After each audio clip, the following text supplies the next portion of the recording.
Kisah ini diambil dari kisah nyata. Jangan lupa untuk subscribe dan nantikan cerita-cerita kami selanjutnya. Selamat mendengarkan. Aku bekerja sebagai kontraktor di bidang sipil di perusahaan milik ayahku. Sebagai kontraktor, penting bagi kami untuk memiliki rekan yang andal. Dan kebetulan ayahku punya hubungan kerja yang baik dengan sebuah instansi besar di Jakarta, yang kita sebut saja instansi Ceklah. Waktu itu, perusahaan ayahku mengikuti tender untuk merenovasi sebuah tempat hiburan yang berada di pinggir pantai di Jakarta. Tempat hiburan ini sangat besar dan terkenal, dengan banyak pengunjung yang datang dan pergi setiap hari. Kami merasa sangat beruntung karena berhasil memenangkan tender tersebut dengan nilai yang cukup besar.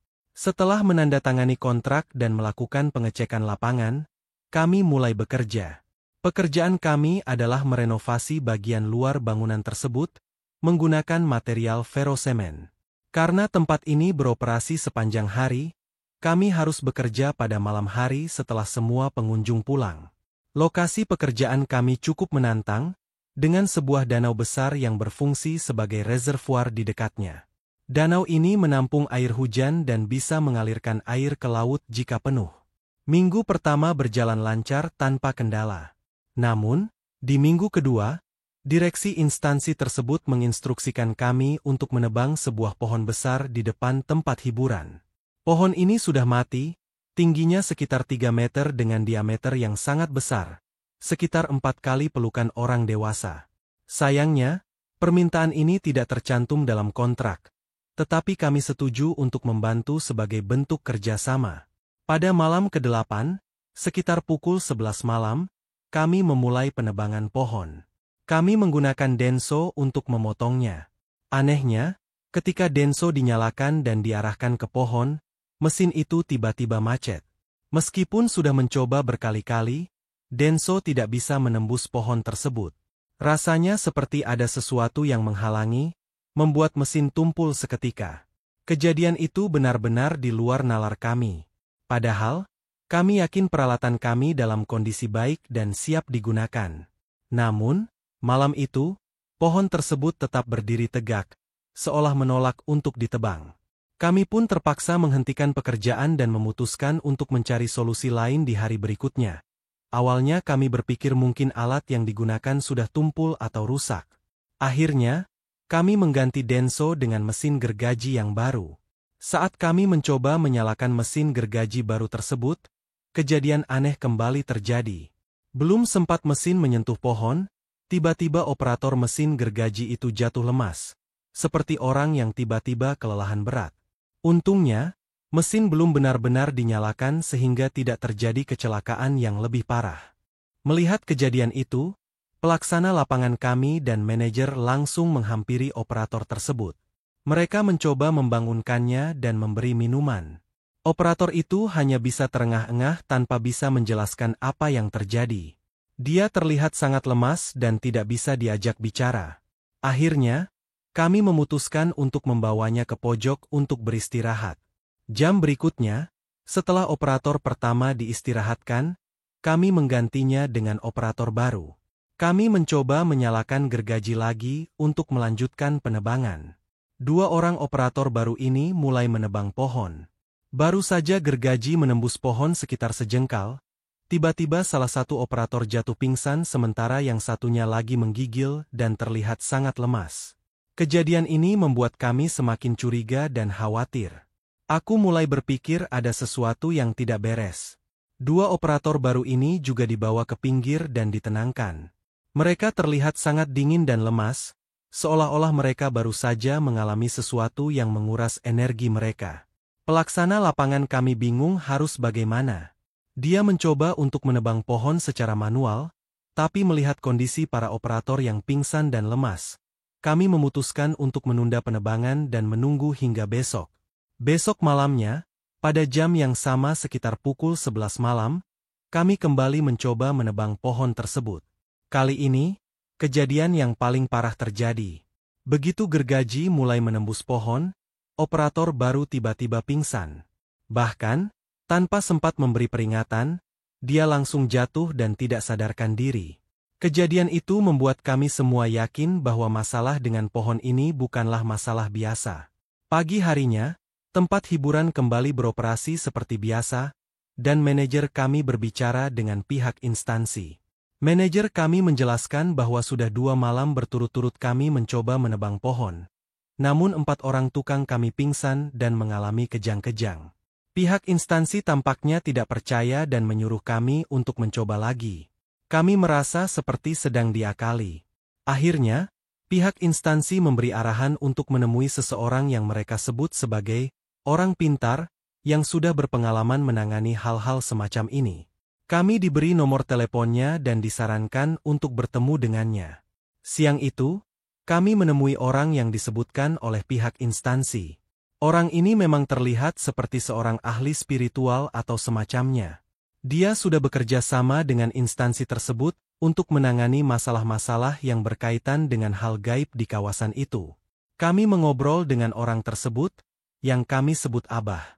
Abah menyarankan untuk datang ke lokasi pada malam hari saat kami akan mencoba menebang pohon lagi. Sesuai arahan, kami bertemu lagi dengan Abah di lokasi sekitar jam 11 malam. Abah duduk di samping pohon, mengamati dengan seksama, dan kemudian menyuruh kami untuk mencoba menebang pohon sekali lagi. Ketika tukang kami mulai menebang, kejadian aneh kembali terjadi. Salah satu tukang tiba-tiba lemas lagi, namun kali ini, Abah langsung mengambil tindakan. Dia memegang kepala tukang tersebut dan berbicara dengan tenang. "Kamu maunya apa?" kata Abah sambil memegang kepala tukang yang kejang-kejang itu. Kami semua terdiam dan bingung, tidak mengerti apa yang sedang terjadi. Abah seolah-olah berbicara dengan makhluk yang tidak bisa kami lihat. "Saya turuti, tapi kamu harus lepaskan orang-orang ini," katanya lagi. Setelah beberapa saat, tukang yang tadi kejang-kejang mulai tenang dan kembali sadar. Kami semua terperangah melihat kejadian itu. Abah kemudian menjelaskan bahwa pohon tersebut dihuni oleh makhluk halus yang merasa terganggu dengan penebangan yang kami lakukan. Abah kemudian mulai berbicara sendiri, seolah-olah sedang berkomunikasi dengan sesuatu yang tidak terlihat. Aku masih skeptis, merasa lucu melihatnya. Tapi, aku membiarkannya saja, toh dia sedang berusaha membantu. Kemudian Abah meminta air untuk dibacakan doa. Setelah airnya disiapkan, Abah menyiramkannya ke wajah tukang kami yang tadi kejang-kejang. Ajaibnya, tukang itu langsung bisa bergerak dan kembali sadar. Abah menyuruh tukang tersebut untuk beristirahat. Pada saat itu sudah jam 1 malam, waktu yang biasanya kami gunakan untuk istirahat. Tukang-tukang kami bekerja dari jam 8 pagi sampai jam 5 sore, lalu istirahat sebentar sebelum melanjutkan pekerjaan malam hari. Kemudian Abah memberi instruksi yang aneh. Dia meminta kami mencari kepala kerbau hitam. Aku bingung dan bertanya, "Untuk apa, Bah?" Abah menjawab, "Kamu cari kepala kerbau yang warnanya hitam, lalu tanam di pinggiran pohon ini." Manajer lapangan kami, Pak Arif, bingung dengan permintaan itu. Tapi Abah meyakinkan kami bahwa tanpa kepala kerbau hitam, penebangan pohon tidak akan berhasil. Pak Arif kemudian menginstruksikan pelaksana Pak Kus untuk mencari kepala kerbau hitam ke daerah Bogor atau sekitarnya. Hari pertama mencari, mereka bilang menemukan kepala kerbau hitam. Pada hari kedua, akhirnya mereka berhasil mendapatkannya. Pak Kus membawa kepala kerbau hitam itu ke lokasi dan sesuai arahan Abah, kepala itu ditanam di pinggiran pohon. Abah juga hadir untuk memastikan semuanya berjalan sesuai rencana. Kami menutup sementara lokasi penanaman kepala kerbau agar tidak mengganggu pengunjung. Setelah semua selesai, malamnya kami kembali mencoba menebang pohon dengan menggunakan denso. Anehnya, kali ini prosesnya berjalan lancar. Pohon yang sebelumnya begitu sulit untuk ditebang, kini bisa dipotong dengan mudah. Pak Arif sampai mengelus dada dan berkata, "Kenapa nggak dari kemarin aja ya?" Akhirnya, pohon tersebut berhasil ditebang dan diratakan dengan tanah.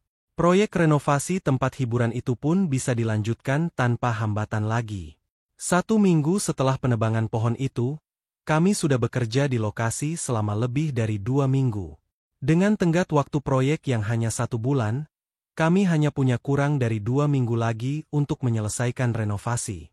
Setelah pohon berhasil ditebang, kami fokus sepenuhnya pada pembangunan.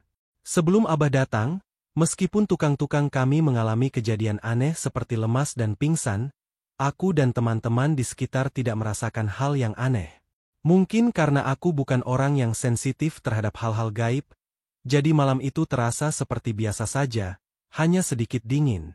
Ada kejadian lucu setelah insiden pohon tersebut. Salah satu tukang kami, Jaya, merasa takut untuk pergi ke toilet yang berada di belakang gedung. Karena takut, dia memutuskan untuk kencing di danau yang terletak dekat dengan lokasi kerja. Tiba-tiba, dia terkejut dan langsung mengangkat celananya sambil berlari ke arah kami. Dia bercerita bahwa dia melihat buaya putih di danau itu. Sejak kejadian itu, Jaya mengeluhkan bahwa area sensitifnya mati rasa. Kami awalnya mengira dia bercanda, tapi ternyata dia benar-benar tidak merasakan apa-apa sampai proyek selesai. Posisi danau, bangunan, dan pohon sebenarnya tidak terlalu jauh. Danau berada di samping bangunan, dan pohon di depan pintu masuk. Rencananya, area tempat pohon tersebut akan dijadikan tempat parkir. Minggu ketiga, seperti biasa, tukang-tukang kami istirahat sekitar jam 1 malam. Dari 20 tukang yang kami miliki, hanya tersisa 13 orang yang masih bekerja karena yang lainnya sudah kelelahan. Saat itu, seperti biasa, aku memastikan para tukang makan sebelum istirahat. Di sana, ada 2 orang OB yang tinggal dan bekerja di lokasi. OB ini sering disuruh oleh Pak Arif untuk membeli nasi goreng di luar kompleks tempat hiburan, sekitar 100 hingga 150 meter jauhnya. Pada suatu malam, salah satu OB ini pergi membeli nasi goreng. Biasanya, dia membeli lebih untuk dirinya dan rekannya. Namun, malam itu terasa berbeda. Ketika OB kembali, dia terlihat sangat cemas dan berkata bahwa dia melihat sesuatu yang aneh di perjalanan. Pada suatu malam, salah satu OB diminta untuk membeli nasi goreng seperti biasa. Biasanya, dia akan membawa motor milik Pak Kus untuk membeli makanan. Tapi kali ini dia menolak dan memutuskan untuk berjalan kaki. Kami meminta 15 bungkus nasi goreng, 13 untuk tukang dan 2 untuk OB itu sendiri. OB ini biasanya berdua dengan rekannya. Namun kali ini rekannya lebih asyik bermain game di ponsel. Ada apa? Kok nggak mau bawa motor? Tanya Pak Kus. Nggak apa-apa, Pak. Saya jalan kaki aja. Sekalian mau ngomong sama security. Jawab OB. Akhirnya, OB tersebut berjalan kaki keluar kompleks untuk membeli nasi goreng sekitar jam 12 malam. Biasanya, dia akan kembali dalam waktu 1 jam, tepat saat waktu istirahat para tukang. Namun, pada malam itu, hingga jam 1 lewat, OB tersebut belum juga kembali. Pak Kus mulai merasa khawatir. Kok belum balik ya? Padahal biasanya tepat waktu, gumamnya. Ada apa, Pak Kus? Tanya Pak Arif. Ini OB belum balik juga. Mungkin dia jalan kaki jadi lama? Jawab Pak Kus. Pak Arif kemudian memutuskan untuk menyuruh Pak Kus menyusul OB tersebut dengan motor.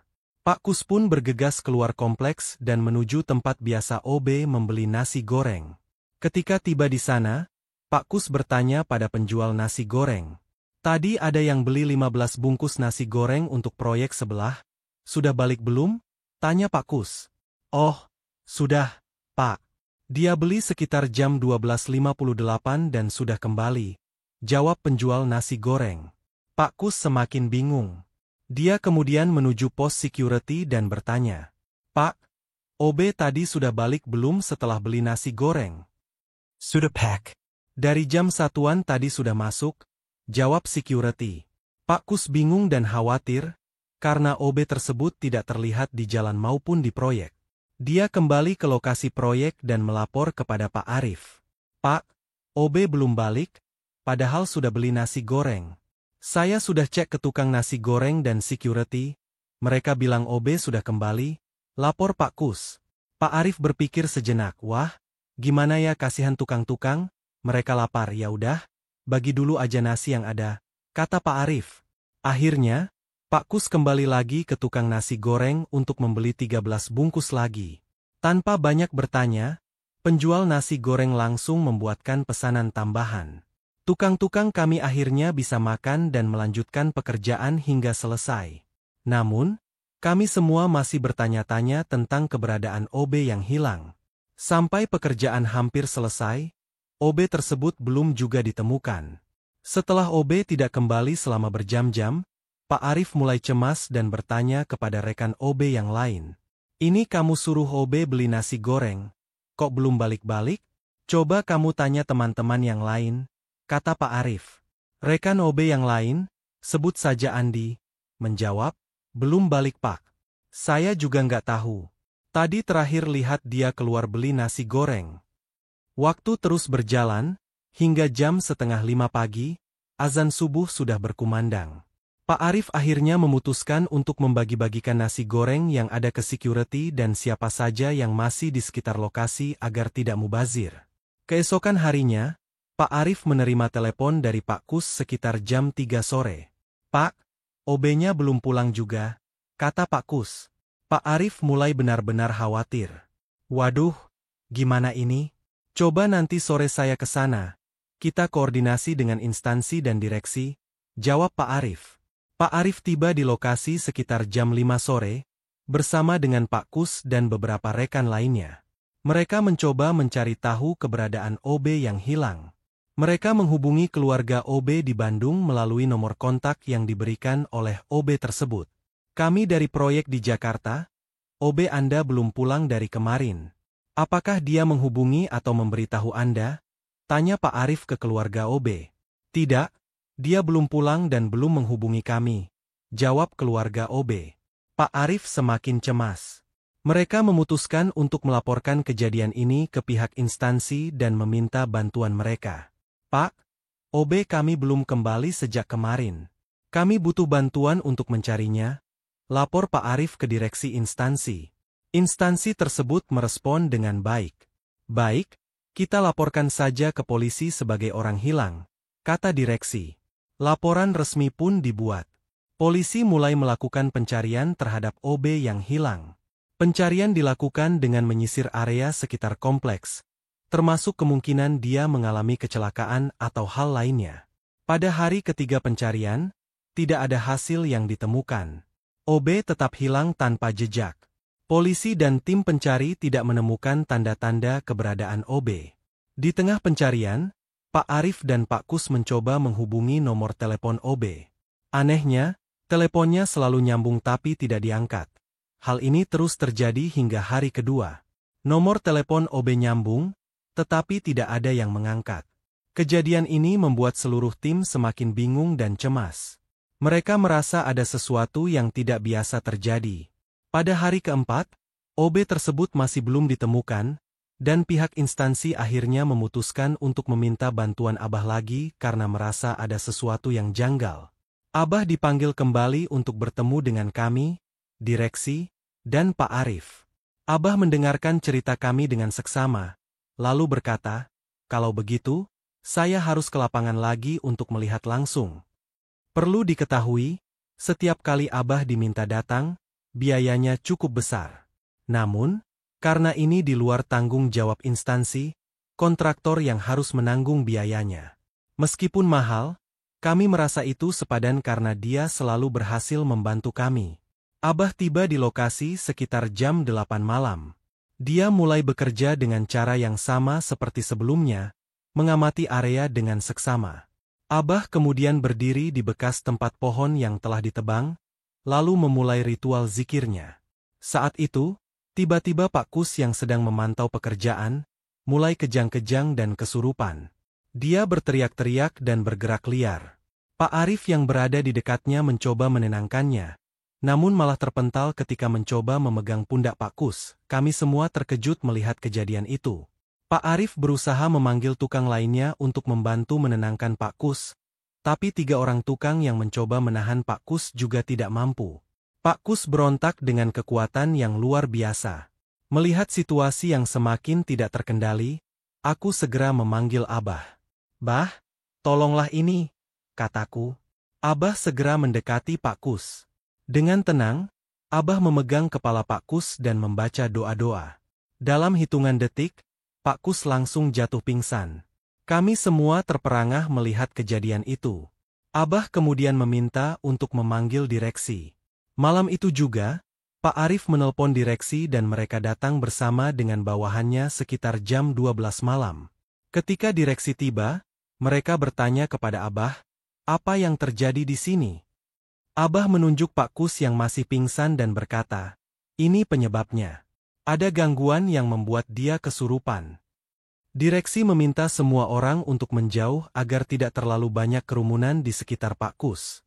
Kami semua mundur, memberikan ruang bagi Abah untuk melakukan pekerjaannya.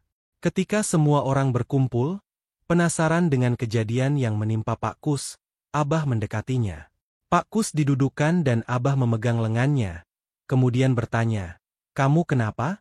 Kan yang kamu minta sudah saya turuti. Namun, kali ini Pak Kus menjawab dengan suara yang bukan suaranya. Suara itu berkata, kamu mau nipu saya. Abah bingung, mencoba memahami siapa yang sedang berbicara, siapa ini? Kenapa kamu bilang saya menipu? Dengan gerakan tiba-tiba, Pak Kus yang kerasukan menunjuk ke arah bekas tempat dikuburnya kepala kerbau. Itu, di sana, katanya dengan suara yang keras. Abah segera menginstruksikan para tukang untuk menggali kembali tempat bekas dikuburnya kepala kerbau tersebut. Beberapa tukang mengambil linggis dan mulai menggali. Saat kepala kerbau yang dikubur itu diangkat, terlihatlah bahwa kepala tersebut tidak sepenuhnya hitam. Ada sedikit warna coklat di dekat telinganya. Abah mengamati kepala kerbau itu dengan seksama, lalu berkata, ternyata tidak hitam penuh. Ada bagian yang berwarna coklat. Roh yang merasuki Pak Kus, yang ternyata adalah penunggu pohon tersebut, merasa ditipu karena kepala kerbau yang dikorbankan tidak sesuai permintaan. Abah menjelaskan bahwa makhluk gaib itu adalah sesepuh dari daerah tersebut, dan dia tidak terima dengan ketidaksesuaian korban. Pak Kus, yang sedang pingsan, tiba-tiba tersadar kembali dalam kondisi kerasukan.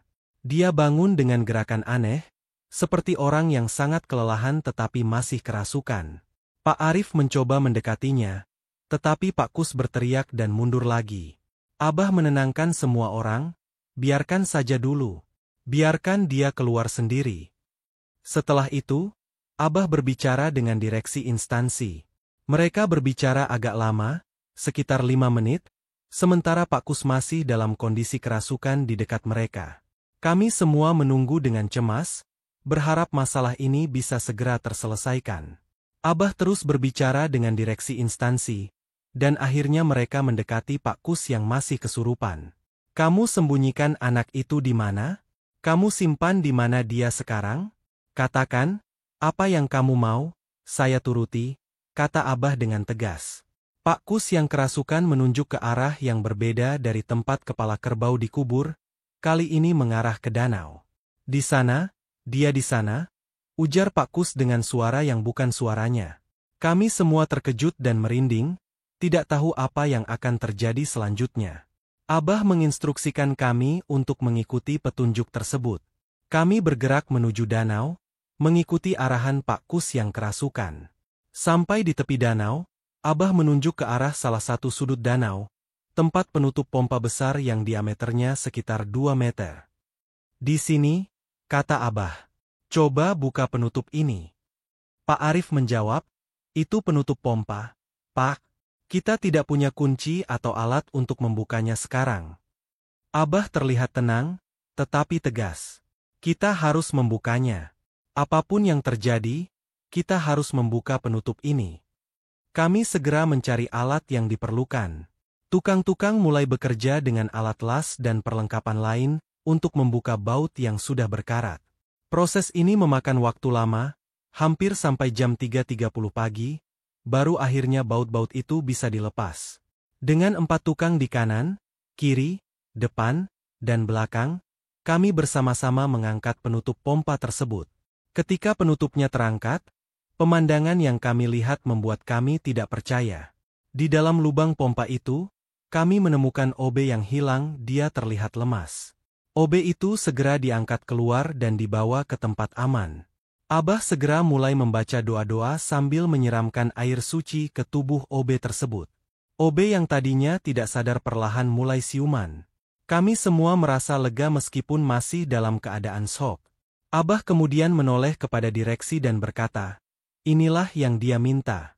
Makhluk ini tidak terima karena kepala kerbau yang diberikan tidak sesuai. Sekarang, kita harus memastikan semuanya sesuai agar tidak ada masalah lagi. Direksi instansi mengangguk dengan serius. Baik, kami akan pastikan semuanya sesuai. Terima kasih atas bantuan Anda, Abah. Pak Kus, yang masih dalam kondisi lemas setelah kesurupan, akhirnya juga mulai pulih. Kami semua merasa seolah beban berat telah diangkat dari pundak kami. Proyek bisa kembali dilanjutkan tanpa gangguan lagi. Ketika penutup pompa itu diangkat, kami menemukan mayat OB di dalamnya. Dia berada dalam posisi meringkuk, memeluk lutut, dengan nasi goreng di sebelahnya. OB mengenakan seragam kerja, tetapi sayangnya, dia sudah meninggal. Berdasarkan perkiraan, dia sudah tewas selama kurang lebih 3 hari. Tempat hiburan itu pun segera ditutup total dengan alasan perbaikan. Polisi datang untuk mengevakuasi jenazah OB dan memulai penyelidikan. Dari hasil forensik, diketahui bahwa OB meninggal karena kehabisan oksigen, bukan karena tenggelam, karena paru-parunya tidak ditemukan air. Keadaan ini menimbulkan pertanyaan besar. Bagaimana OB bisa masuk ke dalam pompa yang tertutup rapat dengan baut besar?